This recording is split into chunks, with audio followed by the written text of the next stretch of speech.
नमस्कार, मैं हूं आपके साथ मयंक। आज 7 तारीख है।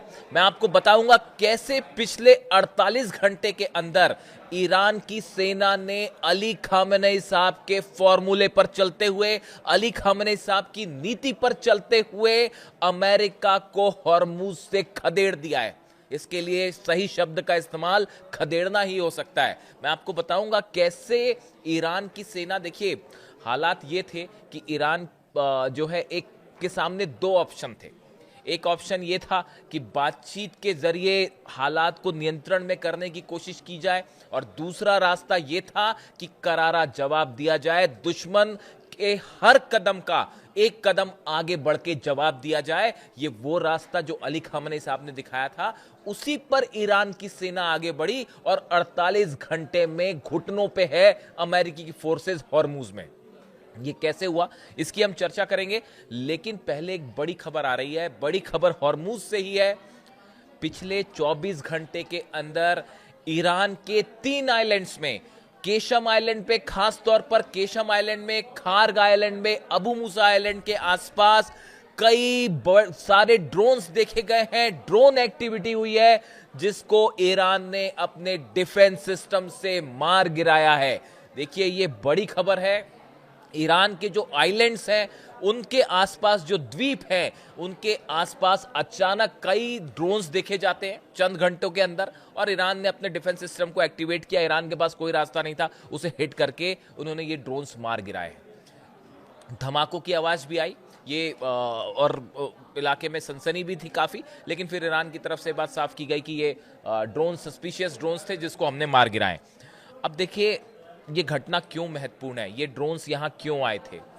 कुछ दिनों पहले की बात है, तेहरान में इस तरह के आपने देखे होंगे। तेहरान में कई ड्रोन्स एंटर किए थे। ईरान की कई जगह पर जो लैंड है, वहां पर कई ड्रोन्स अंदर आए, जिसे भी ईरान ने मार गिराया।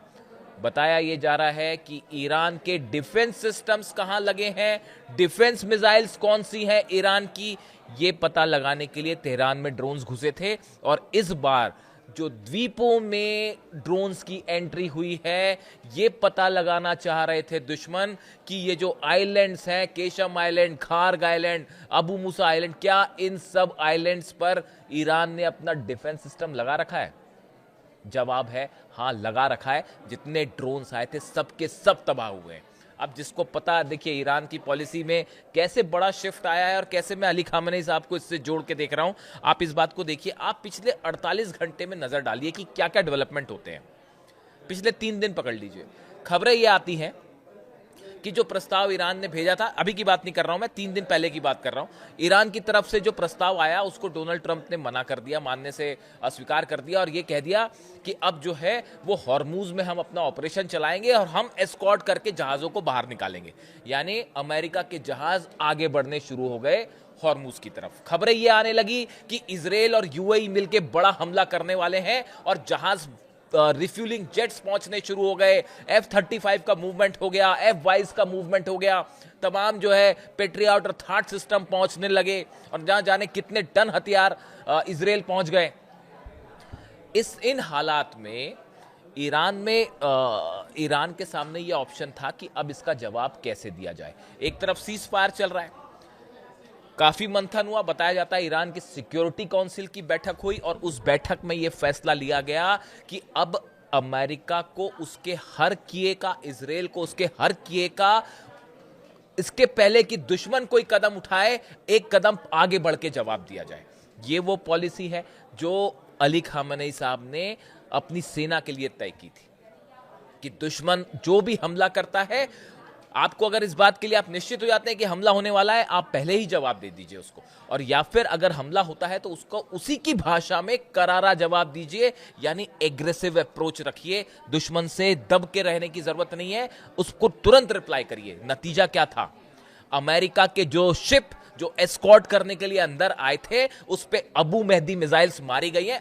देखिए, आपको तमाम दुनिया भर की खबरें मिलेंगी, इस तरह के दावे होंगे कि नहीं नहीं, कोई मिसाइल हिट नहीं हुई और वो तो आसपास ही बस वार्निंग शॉट था।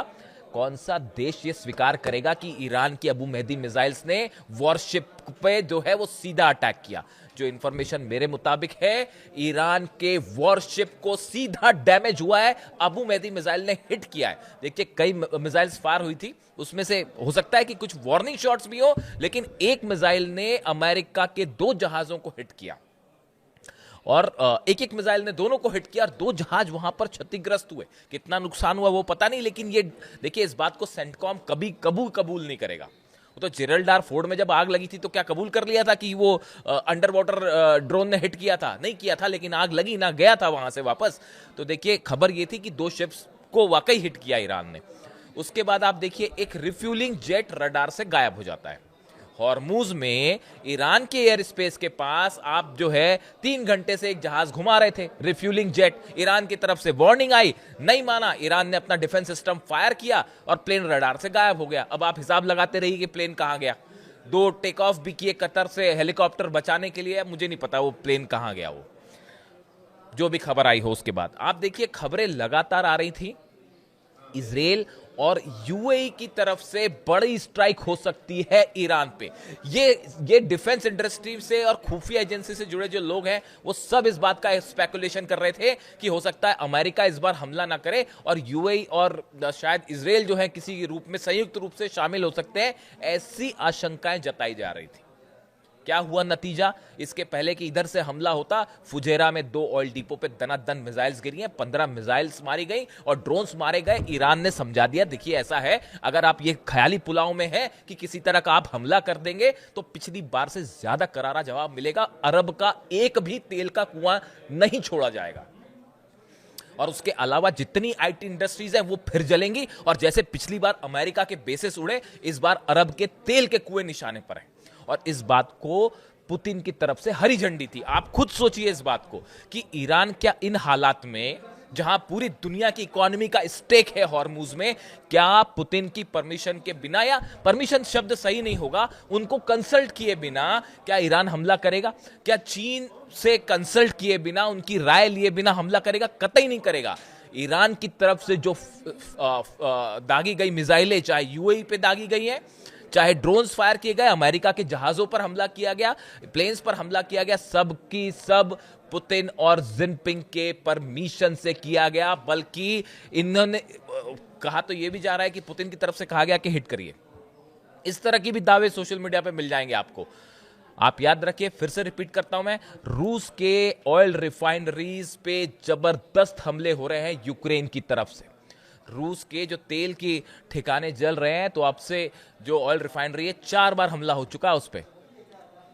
हर आदमी इस बात को समझता है, जो जरा भी आप अगर समझ रख रहे हैं कि ये यूक्रेन ने हमले अचानक बढ़ा दिए हैं, ये डोनाल्ड ट्रंप के कहने पर हो रहा है, अमेरिका के कहने पर हो रहा है, ऐसा कई एक्सपर्ट्स अपनी राय रखते हैं। उसका नतीजा था कि ये मैसेज दिया गया था कि अगर ये ऑयल पे आग लगाने का खेल करेंगे आप, तो अरब का एक भी ऑयल का जो है ठिकाना फिर नहीं बचेगा।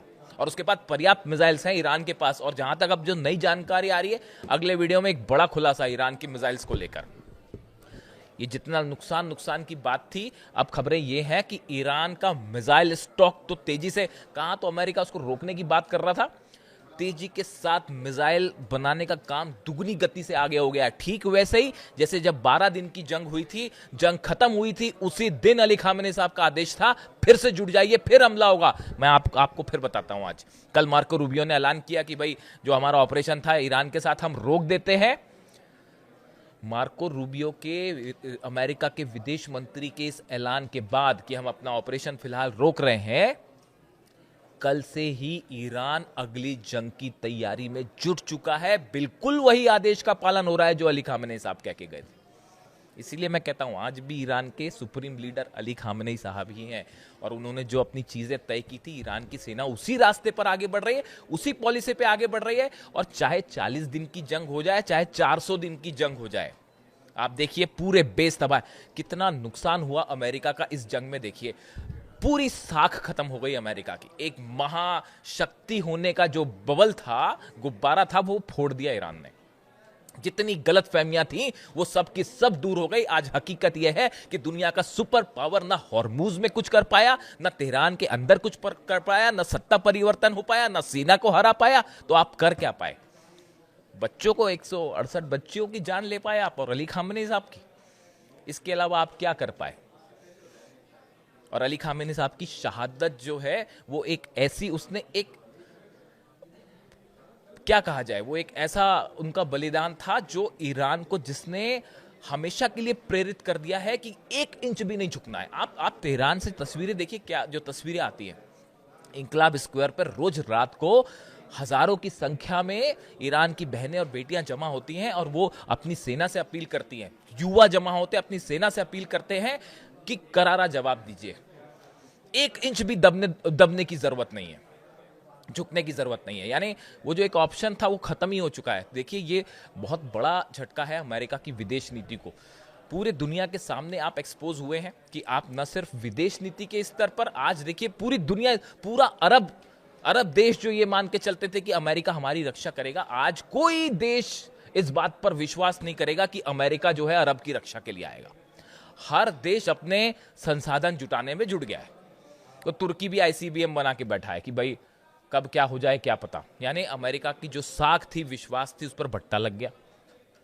हथियारों के मामले में थर्ड पेट्रियट खत्म हो गए, सबके सब बेस जल गए, हॉर्मूज में इतनी सारी सेना लेके खड़े रहे और नतीजा क्या है, अमेरिका के जहाज, खबरें क्या आ रही है, अमेरिका के जहाज पिट गए, अमेरिका का जहाज रिफ्यूलिंग जेट गायब हो गया, और वो जो है फ्रांस के टैंकर पर हमला हो गया।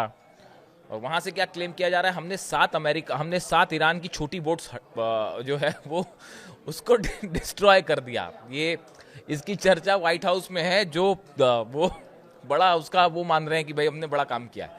तो देखिए अब क्या है कि जो है इस जंग ने, इसीलिए कई एक्सपर्ट्स कहते हैं, अमेरिका के ही विदेश नीति के जानकार कह रहे हैं, मैं नहीं कह रहा, अमेरिका के ही विदेश नीति के जानकार कह रहे हैं कि विदेश नीति कैसे ना की जाए, जंग कैसे ना किया जाए, इसका परफेक्ट एग्जांपल अमेरिका ने पेश कर दिया है। How not to do a foreign policy, how not to do a war, ये तरीका पेश कर दिया गया। अब देखिए अब नई स्थिति है, ये जो जंग, और आप मान के चलिए अमेरिका फिर से हमला करेगा, इस बात को आप, यही बात अली खामेनी साहब कह रहे थे 12 दिन की जंग के बाद, वो सही हुई थी। और आज देखिए मैं फिर से आपसे बात कह रहा हूं, ये जो जंग रोकी गई, इसकी सबसे 2 बड़ी वजह मैं आपको बता चुका हूं पिछले वीडियो में। एक तो कांग्रेस से, अमेरिकी संसद से परमिशन लेनी थी, 60 दिन से ज्यादा युद्ध करते, तो उन्होंने कहा अभी खत्म कर दो ताकि परमिशन ना लेनी पड़े, थोड़े समय बाद जब जरूरत पड़ेगी उसके हिसाब से फिर चालू कर दिया जाएगा और बोला जाएगा कि ये तो अलग नई जंग है, यानी परमिशन की कोई जरूरत नहीं है, फिर 60 दिन है।